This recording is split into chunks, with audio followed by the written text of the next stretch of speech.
talaga. Ayaw eh. Sige, subukan mo pa. Oo ka kay Noli.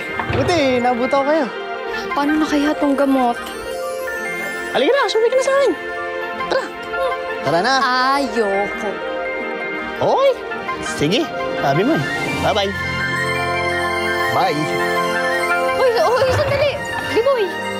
Oh. Sasama na kami ni Noli. Tara na. Hindi, sige. Sumabay ka na lang. Okay lang, ayusin ko na lang muna yung motor. Sure ka?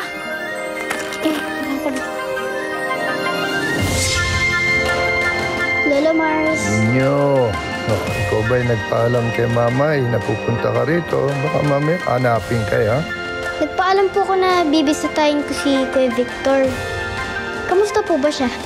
Lola Mars! Ano po nangyayari sa kanya? Kinukumbulso siya. Tuloy mo yung pagpunas.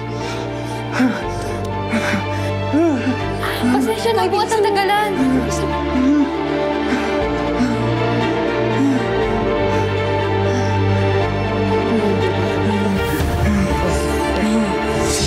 Hoy! Anong gusto mo, ha? Anong gulo to? Anong gulo tong nangyayari sa inyo, ha? Hindi lang po kasi inaaway niya po ako. Ikaw talaga ninyo, ha? Gulo ka! Hindi po totoo yun. Siya nga po yung nagsasayang ng pagkain kaya ako po siya binabawal. Marami kaya nagugutom. Naku, Joko! Ha? Joko! Mali naman talaga yung ginagawa mo. Alam mo, mas maigi pa, umuwi ka na lang sa bahay mo at doon ka maglaro, sigurado. Namumuro ka sa nanay mo. Lola Mars, at sa inyo pong lahat na taga Bukang Liwayway. Ninyo, maraming salamat po kasi ilang araw niyo po kami inalagaan. At tingin ko po, handa na po kaming bumalik ulit sa bahay namin.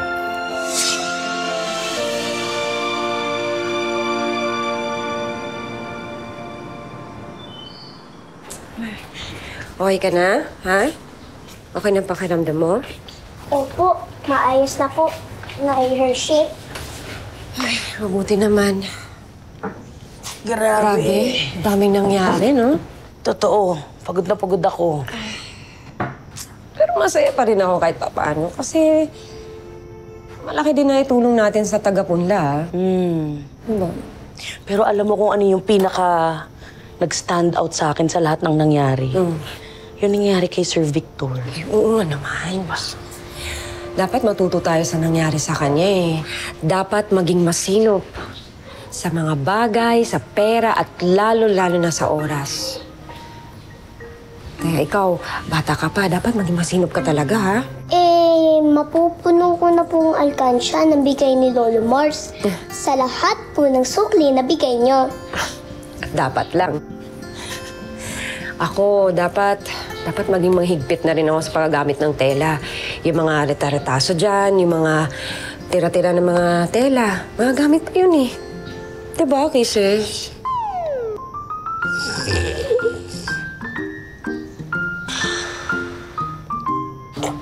Uy. Kisses. Wala na. Pagod na siya. Kisses.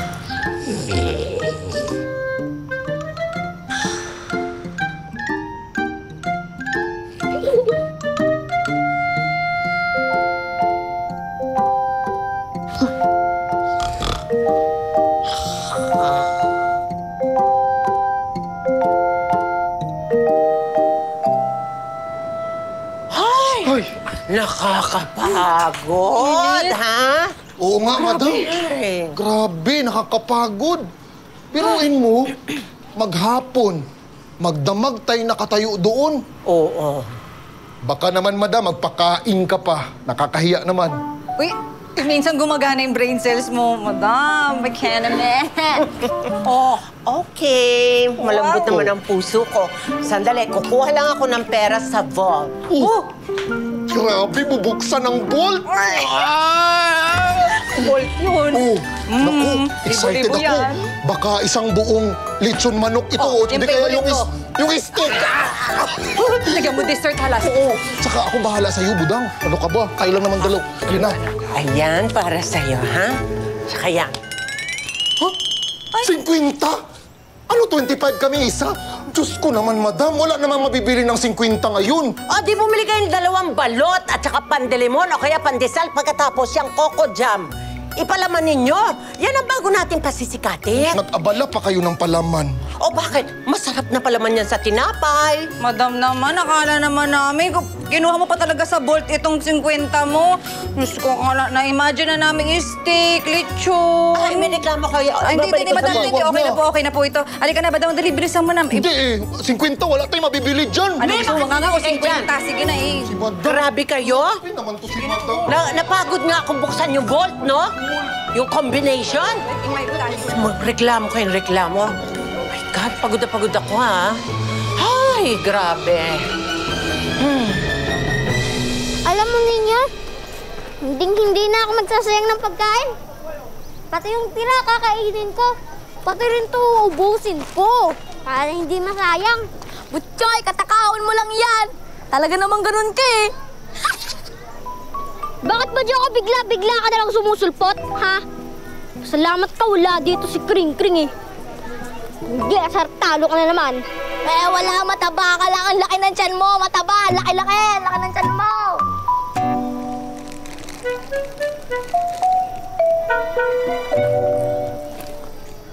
Sayang to. Benching ko lang yan ninyo. Wala ka namang mabibili dyan eh. Butchoy, hindi mabubuo ang piso kung walang benching ko. Kaya, importante pa rin ang benching ko, no? Sabagay. Sige na, uwi na muna ako. Baka hinanap na ako ni Mamay eh. Okay. Sabihin mo pala kay Aling Gege, pakain naman minsan ha. Sige.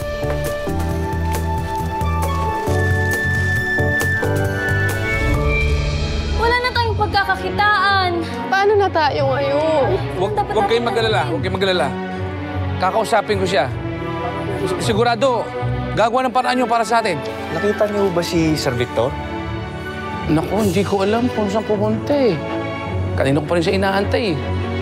Pero ang sabi lang, meron siyang pupuntang importante. Boss, nakita niyo ba si Sir Victor? Sir Victor, parang nakasalubong ko sa kanina nung galing ako sa sementeryo. Sementeryo? Opo. Sige po, salamat ho. Salamat. Sige. Ingat. Gagawa ako ng mga house rules. Hindi lang para sa bahay, kundi para sa karinderya. Unang-una, yung mga ilaw. Kuryente. Kailangan magtipid. Pag hindi ginagamit ng ilaw, patayin. Tanggalin ang saksakan. Pangalawa! Ay, sorry. Tubig.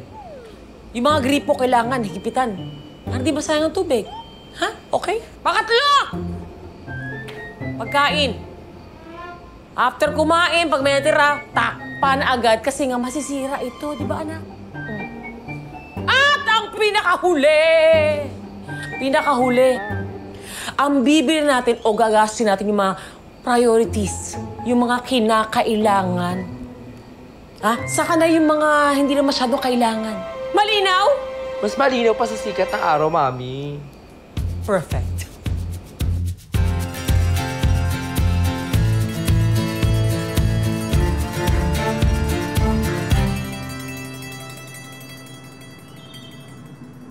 Paano na tayo? Ano nang mangyayari sa atin ngayon? Wala na tayong pagkakakitaan. Ano ba pala sa atin ni Sir Victor talaga? Paano na tayo ngayon? Huwag kayong mag-alala, Kakausapin ko siya. Sigurado, gagawa ng paraan niyo para sa atin. Meron pa ba? Paano gagawa ng paraan? Eh, di ba wala na siyang pera? Iniilit na rin ng bangko ang bahay niya. Paano niya tayo matutulungan kung yung sarili niya hindi niya matulungan? Di ba? Diba? Paano naman ngayon? Wala na kaming pag-asa. Basta, kakausapin ko siya. Ma. Sorry. Sobrang palpak ko.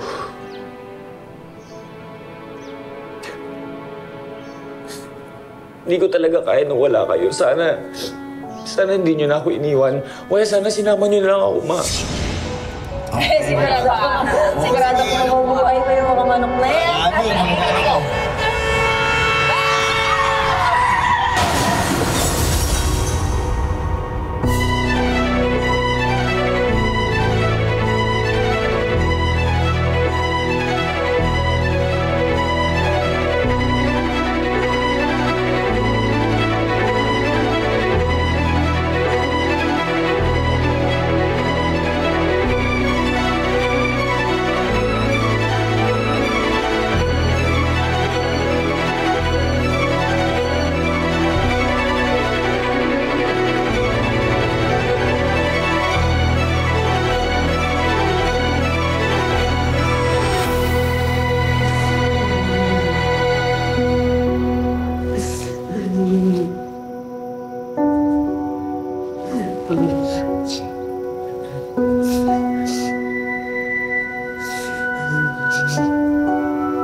ng direksyon yung buhay ko simula nung mawala kayo, Ma.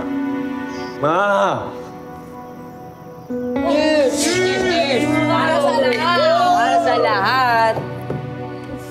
Ayoko ng chips eh. Chong! Sir. Ba't puro chips ang binibigay mo? Alam mo, ayoko niyan, di ba? Bili na lang ng ibang pagkain ah. Sige, sir. Oy, pre! Cheers ulit! Cheers!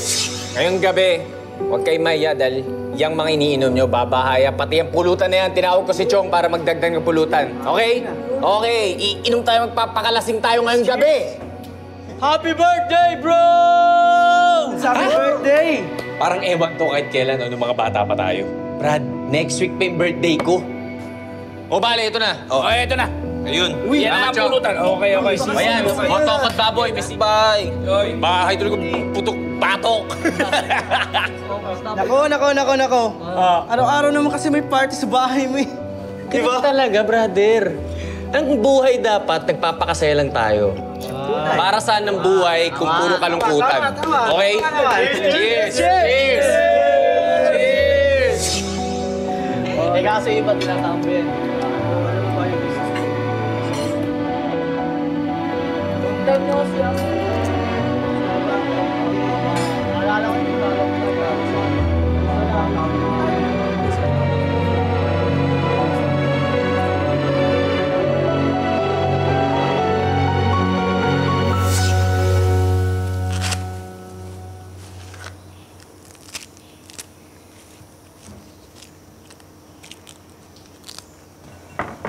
Chongaya! Whoop! Sandali! Oh, Noli, pasok. Sige po, magandang umaga, Chong. Anong balita? Napasyal ka? Nakita niyo ba si Sir Victor? Naku, hindi ko alam kung saan pupunta eh. Kanina ko pa rin siya inaantay eh. Pero ang sabi lang, meron siyang pupuntahang importante. Sige po, salamat po. Sige, oo. Sige po. Salamat. Mag-ingat ka. Okay, thank you po.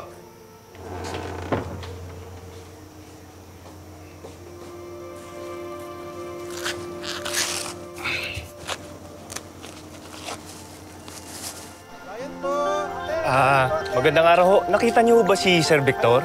Sir Victor? Opo. Hindi yun. Hindi. Sige, salamat ho.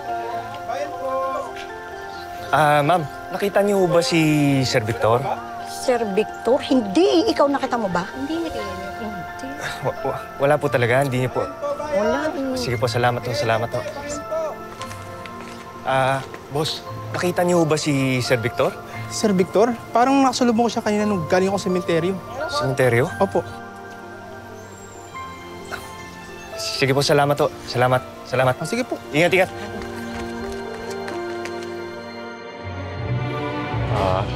Noli.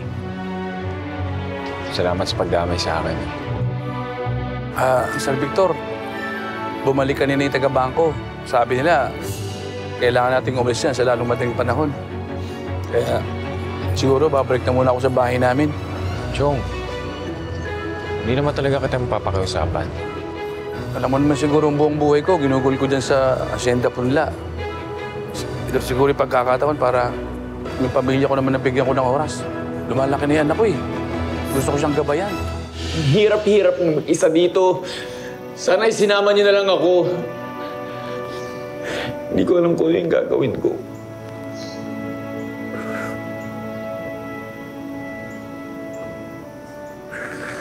Hindi ko alam kung ano yung direksyon na tatahakin ko. Hindi ko alam.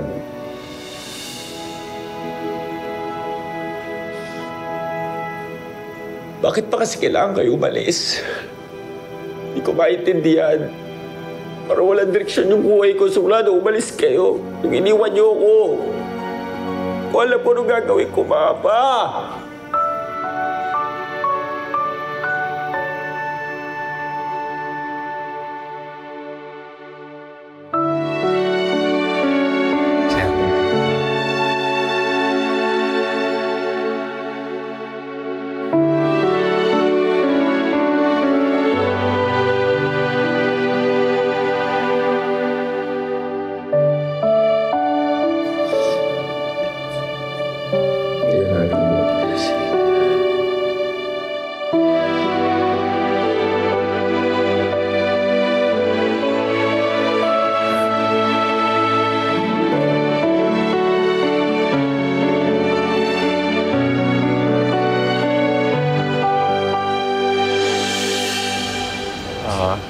Noli. Salamat sa pagdamay sa akin. Dahil, Sir Victor. Sir Victor, bumalik kanina yung taga-bangko. Sabi nila, kailangan nating umalis yan sa lalong madaling panahon.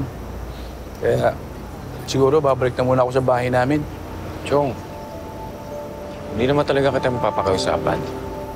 Alam mo naman siguro ang buong buhay ko, ginugol ko dyan sa asyenda punla.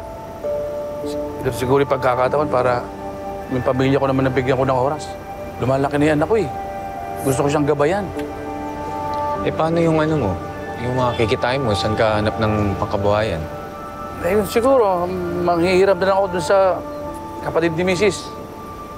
Baka mangutang ng pamuhunan sa padyak o pang sari-sari store. May tutulong lang talaga ako sa'yo, Chong. Ginawa ko na. Sobra-sobra na yung naitulong ng asyenda punla sa amin, saka sa buong pamilya ko. Ayos na yun.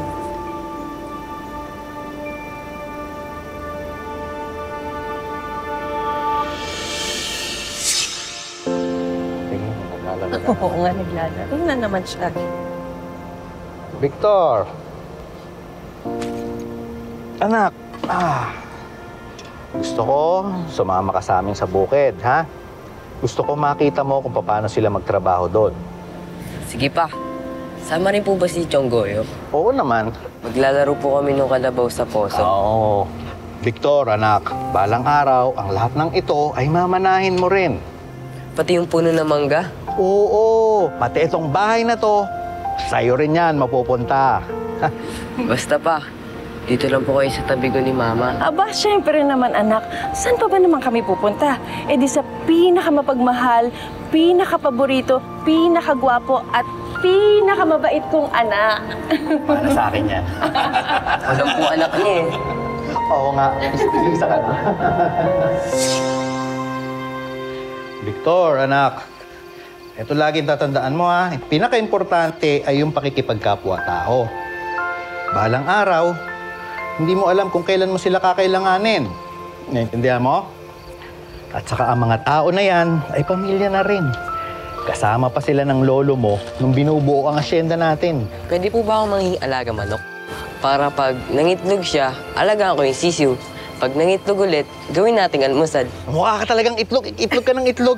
Hindi ka na naman nakikinig sa sinasabi ko. Naiintindihan ko po, Papa, pero yung manok po, pumayag na kayo? Naku anak, huwag mo intindihin. Maraming magbibigay sa atin ng manok na aalagaan mo.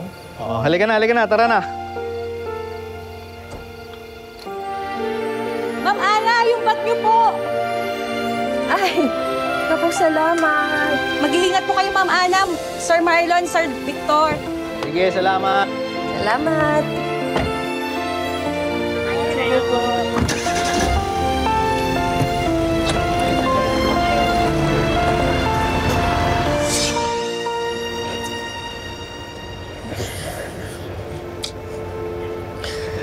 Ito na nga lang natitira sa akin. Ito na lang yung alaala ng mga magulang ko sa akin tapos ngayon makawala pa.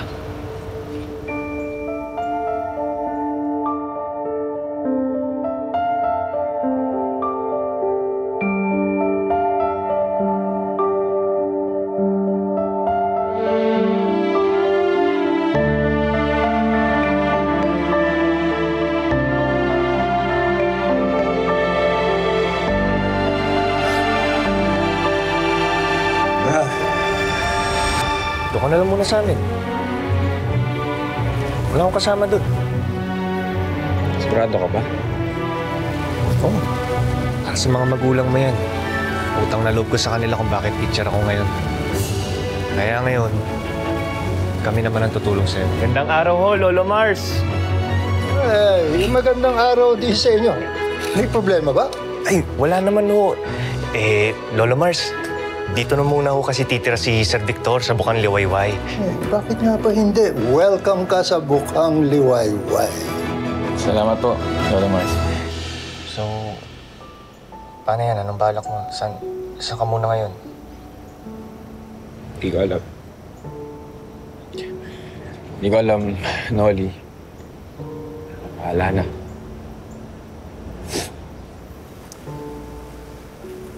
Doon ka na lang muna sa amin.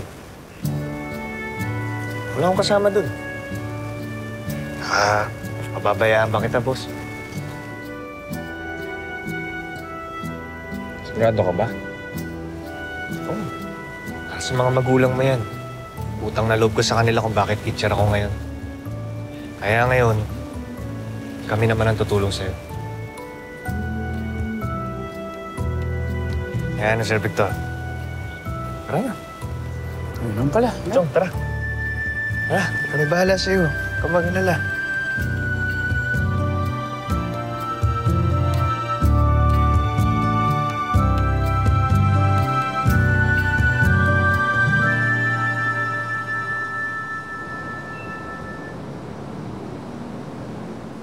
Ay, nako. Dilig.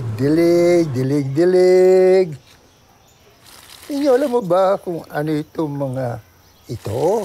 Ito yung mga karamihan dito. Recycled. Recycled. Ang ibig sabihin yun, yung mga lumang gamit na pwede pa palang gamitin sa iba. Oh, bigyan kitang halimbawa. Itong lata na ito, ha? Ito ay ginawa kong, ayan, parang paso. Uy! Ito mo, di na nagamit siya, di ba? Ay, ito nga pala. Alam ba kung ano ito? Dating lalagyan ng ice cream. Ginawa kong tabo-tabo. Ganon. Ganun po pala yun. Yes. So, tara. At maglalagay pa ako ng ano. Lagyan ko pa yan ng... yan. Kaya ikaw ninyo, tatandaan mo ha, kailangan matuto kang mag-recycle para makatulong ka sa kalikasan. Yan. Ayusin natin itong mga halaman natin. Magandang araw ho, Lolo Mars. Ay, magandang araw din sa inyo. May problema ba? Ay, wala naman ho. Lolo Mars, dito na muna ho kasi titira si Sir Victor sa Bukang Liwayway. Bakit nga ba hindi? Welcome ka sa Bukang Liwayway. Salamat po, Lolo Mars. Lolo Mars, may pakiusap nga sana ako. Kaya kami nandito. Ano yun? Hindi ba ho marunong kayo maggupit dati? Kasi nung bata ako, naalala ko, ang dami niyong ginugupitan nun eh. Ako? Hindi ko pa nga alam kung marunong pa akong gumupit eh. Ako, Lolo Mars, ikaw pa. Ngayon po natin malalaman yan.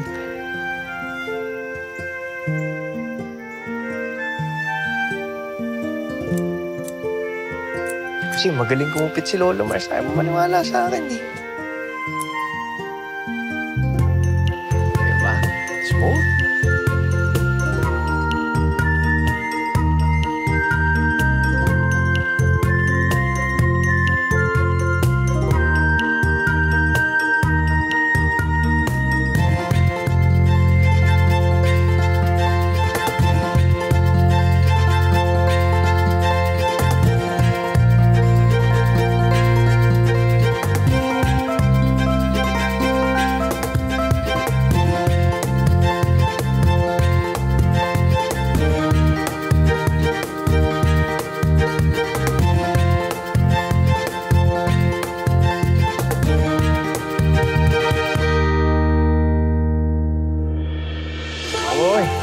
Wow! Basta. Sige po.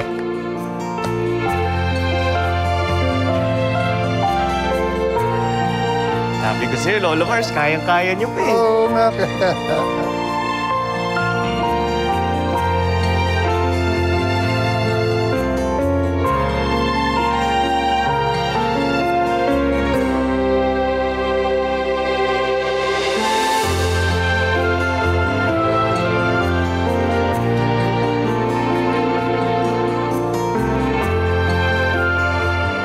Nakakatakot ang mga pagbabago sa ating buhay. Pero may mga pagbabago na mas maganda ang nagiging epekto para sa ating pagkatao. At masasabi kong isa ito sa mga pagbabagong yun.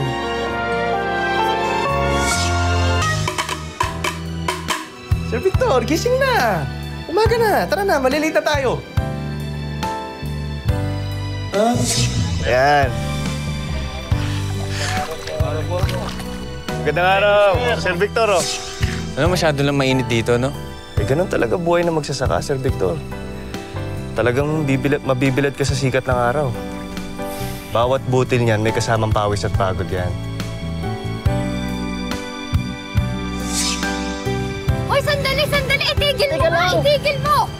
Ano ba naman yan? Ano na naman? Napakabagal mo, malilate na ako. Mamaya hinahanap na ako ni na Miss Hershey. Sandali lang naman, no? Hindi naman eroplano yung sinasakyan mo. Ay, naku, ang dami mong dahilan. Alam mo, dahil dyan, kalahati lang ibabayad ko sa iyo. Sige na, maglakad ka na. Ano? Ati pala, Hoy! Walang iya talaga tong lalaking to. Ha? Kala mo? Oh, wait lang. Sir Victor. Uy, hindi pala marunong. Sir